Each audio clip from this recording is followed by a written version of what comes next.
जी नमस्कार। आज हमारा न्यूज़ चैनल NN24 आपको लेकर आया है भीमराव अंबेडकर की जयंती के उपलक्ष्य में अंबेडकर भवन, जो कि दिल्ली के सिविल लाइंस में स्थित है। और आज उनकी जयंती है, तो आप ये देख सकते हैं कि यहाँ पर बहुत सारे गणमान्य व्यक्तियों के साथ सिक्योरिटी अवेलेबल है, क्योंकि यहाँ पे दिल्ली की मुख्यमंत्री श्री रेखा जी और माननीय प्रधानमंत्री मोदी जी और JP नड्डा जी के आने की पूरी संभावना है। और देखिए वो बोर्ड भी लगा है, तो संभावना ही नहीं है बल्कि वो शायद आ रहे हैं। तो चलिए मैं ये देखिए आपको एक ये स्तंभ दिखाती हूँ। ये हमारा अशोक स्तंभ है, जो कि हमारे देश का प्रतिबिंब है। और चलिए मैं आगे लेकर चलती हूँ आपको और दिखाती हूँ कि यहाँ पर ये जो अंबेडकर जयंती होने वाली है, उनका अनावरण होने वाला है जयंती का, तो किस प्रकार से यहाँ पर सारी की सारी सुविधाएं और उनकी जयंती के लिए तैयारियां की गई हैं। पुष्पांजलि सेरेमनी है, 135वां बर्थ एनिवर्सरी है। ये हमारे कुछ गणमान्य व्यक्ति जो हैं, मोदी जी, माननीय प्रधानमंत्री JP नड्डा जी और दिल्ली की CM रेखा जी, अभी कुछ ही मिनटों में यहाँ पर आने वाली हैं। तो मैं आपको अंदर लेके चलती हूँ और सीधे सीधे आपको जयंती का प्रत्यक्ष दिखाती हूँ। ये देखिए तमाम भीड़ यहाँ उपस्थित है। या हमारे पुलिस के हमारे जो भाई हैं वो सारे यहाँ मौजूद हैं और बिल्कुल सेवा में तत्पर तैयार है। वैसे भी दिल्ली पुलिस का बहुत नाम है और बहुत सेवा में ये हमारी बहनें हैं जो लगी हुई हैं। ये देख सकते हैं। नमस्ते। ये देखिए मैं लेकर आई हूँ अम्बेडकर भवन में, और ये आप देख सकते हैं कि एक वृक्ष के माध्यम से यहाँ पे अम्बेडकर जी को एक मंथन के रूप में दिखाया गया। आइए मैं आपको शाम दिखाती हूँ। ये देखिए ये सभी लोग यहाँ पर उपस्थित हैं और ये देखते जाइए और किस प्रकार से लोग आगे बढ़ चढ़कर भीमराव अंबेडकर जी की जयंती में हिस्सा ले रहे हैं। जी देखिए, बाबा साहब डॉक्टर भीमराव अंबेडकर जी की आज जन्म जयंती है। हमारे देश के सामाजिक न्याय मंत्री डॉक्टर वीरेंद्र कुमार जी बाबा साहब को पुष्पांजलि अर्पित करने के लिए आए हैं। मैं आपके चैनल के माध्यम से सभी को बाबा साहब भीमराव अंबेडकर जी की जन्म जयंती की शुभकामनाएं देता हूँ। जी यहाँ पे तमाम लोग उपस्थित हैं और ये देखिए कुछ वॉलंटियर्स हैं। स्कूल के बच्चे हैं आप लोग? कौन से स्कूल से हैं? मैम हम लोग माउंट आबू स्कूल से हैं। अच्छा, आपका यहाँ पे क्या कार्य है? जो ये ग्राफिक नोवेल है, वो हमने बच्चों ने दिखा सकते हैं क्या?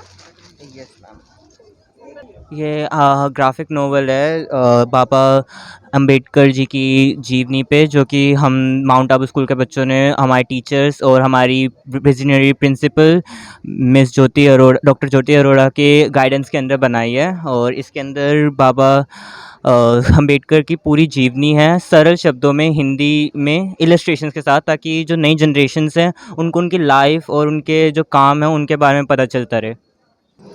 वो शायद मुझे लगता है कि इतना एक बड़ा भारत का जो संविधान उन्होंने दिया भारत के लिए, वो अपने में बहुत बड़ी बात है। और ऐसे बीच में से निकल के आए बाबा साहब, जो बिल्कुल बहुत ही गरीबी, अगर उनकी देखा जाए कि जिस परिवार से उठ कर निकल के आए, जहाँ खाने के लिए, जहाँ उनके लिए रहने के लिए कोई सुविधा नहीं थी, वहाँ पे उन्होंने ऐसी इतनी उच्च शिक्षा प्राप्त करी और आज पूरे भारत के लिए वो आज आइकॉन बने हैं। तो ये आज बाबा साहब यहाँ पर आप देख रहे हो, पूरे भारतवर्ष में बाबा साहब की जयंती को तमाम राजनीतिक पार्टियाँ हों, चाहे तमाम संगठन हो, तमाम लोग आज बाबा साहब को उच्च स्तर पर बहुत लेवल पर बनाया जा रहा है। ऐसा आज आप भी यहाँ को दृश्य देखने को मिल रहा होगा।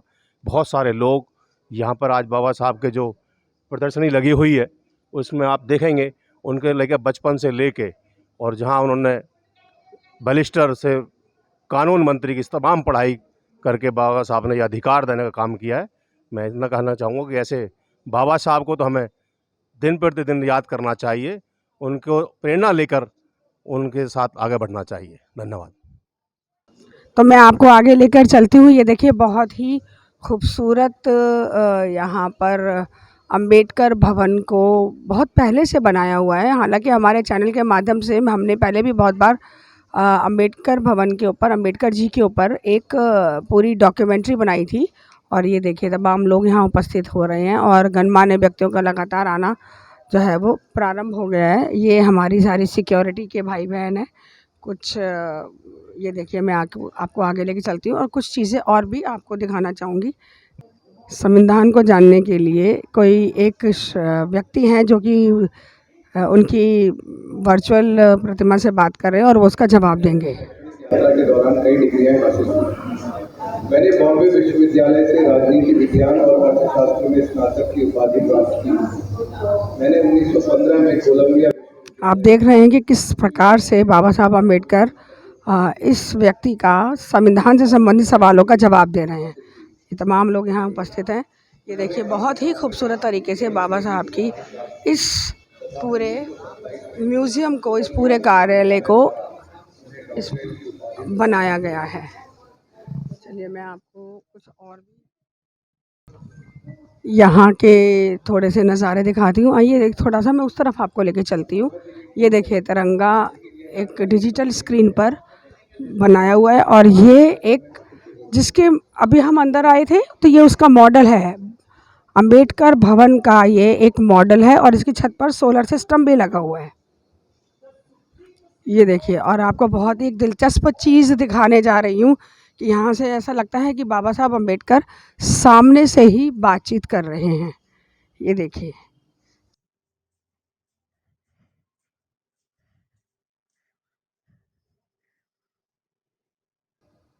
अब ये बोल देते हैं थोड़ी देर में। ये अगर कोई इनको ताली बजा के कुछ कहना चाहता है, देखिए।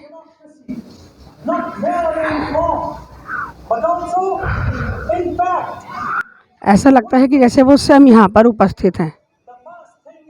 और आगे चलते हैं। ये देखिए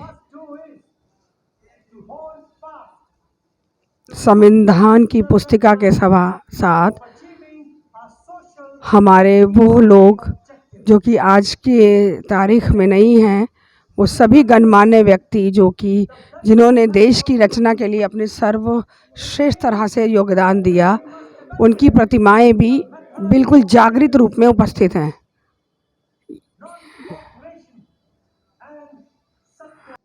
सभी साथियों को जय भीम।